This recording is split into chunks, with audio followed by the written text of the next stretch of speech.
আলুর ফলন ভালো হয়েছে, কিন্তু আলুর দাম নাই।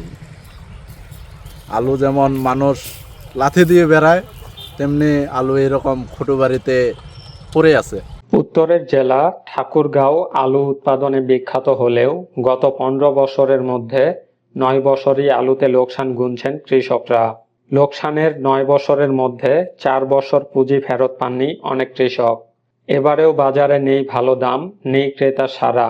উৎপাদন খরচ যেখানে 15 থেকে 16 টাকা কেজি, সেখানে আলু বিক্রি হচ্ছে মাত্র 4 থেকে 6 টাকায়।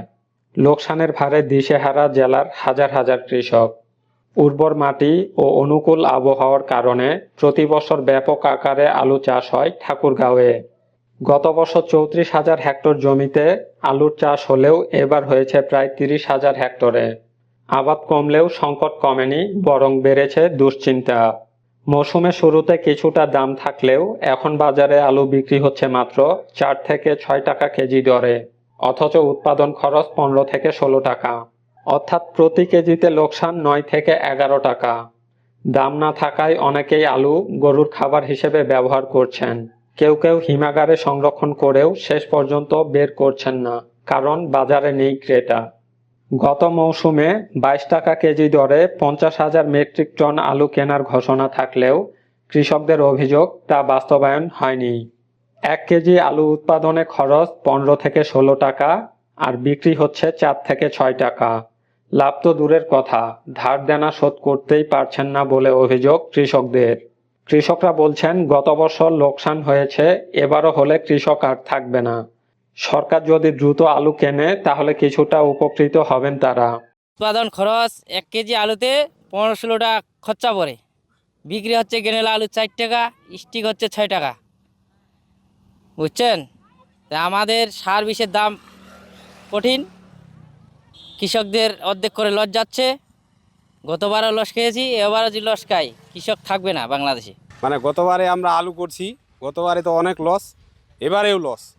এবারে মনে করেন যে আলুর আপনার দাম নেই, কী যে করব ভাবে পাচ্ছি না।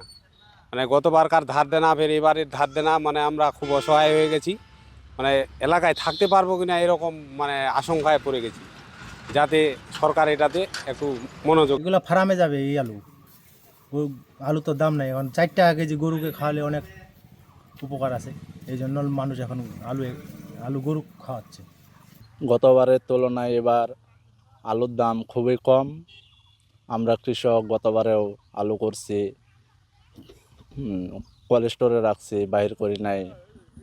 সরকার প্রতিবারই বলে যে বাইরের দেশে আলু পাঠাবো, আমরা আলু নিব, কিন্তু সরকার কিছুই করে না।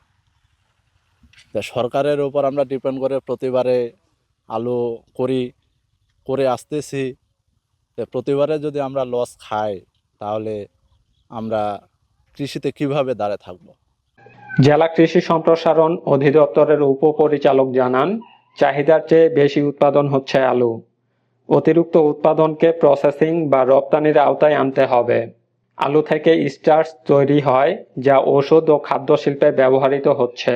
এগুলো বিদেশ থেকে আমদানি না করে দেশের উৎপাদিত আলু ব্যবহার করতে উদ্যোক্তারা এগিয়ে এলে কৃষক লাভবান হবেন বলেও জানান তিনি। চাহিদার থেকে অনেক বেশি উৎপাদন হয়। আমাদেরকে আসলে এই যে অতিরিক্ত যেটা উৎপাদন হচ্ছে, এটাকে ব্যবহারের পর্যায়ে নিয়ে যেতে হবে। ব্যবহারের পর্যায়ে কীরকম? ধরেন আপনি এক্সপোর্ট করেন, বিদেশে পাঠান, সেই ব্যবস্থাটা করতে হবে। অথবা আপনি এটাকে প্রসেসিং করেন। আলু থেকে কিন্তু স্টার্চ তৈরি হয়। সেই স্টার্চ তৈরির হচ্ছে যে বিভিন্ন প্রসেসিং কারখানা যেগুলো আছে, এরকম কারখানা, এরকম উদ্যোক্তার যারা আছে, তারা যদি এগিয়ে আসে, তাহলে কিন্তু আমাদের এই আলুটা ব্যবহার হবে। আলু ব্যবহার হইলেই আমার কৃষক লাভবান হবে, কৃষক কিন্তু ক্ষতিগ্রস্ত হবে না। আমরা দেখেন বাহির থেকে স্টার্চ নিয়ে আসি, আমদানি করি, অথচ আমার দেশে কিন্তু হচ্ছে যে পর্যাপ্ত পরিমাণ আলু আছে স্টার্চ উৎপাদন করার জন্য, যে স্টার্চ বিভিন্ন প্রকার ঔষধ শিল্পে, তারপর হচ্ছে যে বিভিন্ন প্রকার খাবারের মধ্যে ব্যবহার হয়। আমরা এগুলো বিদেশ থেকে ইম্পোর্ট করে কিন্তু হচ্ছে যে ব্যবহার করি।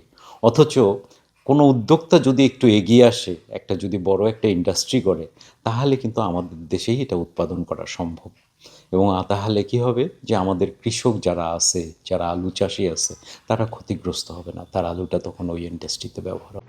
বিশেষজ্ঞদের মতে শুধু উৎপাদন বাড়ালেই হবে না, সংরক্ষণ, রপ্তানি ও প্রক্রিয়াজাত শিল্প গড়ে তুলতে হবে। না হলে প্রতি বছরই একই সংকটে পড়বেন কৃষকরা। শুধু ঘোষণা নয়, কার্যকর পদক্ষেপ নিয়ে সরকারকে কৃষকদের পাশে দাঁড়ানোর আকুতি জানান আলু চাষিরা। মোহাম্মদ জাহিদ হাসান মিলু, ঢাকা মেইল, ঠাকুরগাঁও।